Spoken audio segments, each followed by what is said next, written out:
కానీ బిస్కెట్ ఏమైందన్నా? బిస్కెట్ ఏమైంది? బిస్కెట్ ఏమైంది చెప్పు. పోయింది ఎలా చెప్తావు? అమ్మో బిస్కెట్ పోయిందా?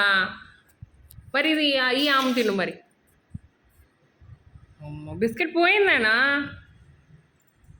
బిస్కెట్ పాడైపోయింది. లేదు అదిగో టేబుల్ పైన బిస్కెట్ లేదు లేదు లేదు.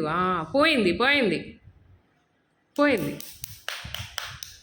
పోయింది పోయింది బిస్కెట్ పోయింది. పోయింది లేదు. పోయింది. పాయ్ పాయ్ పాయ్ చింతలి.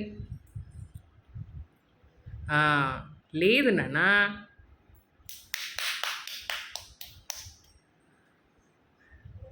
పోయింది.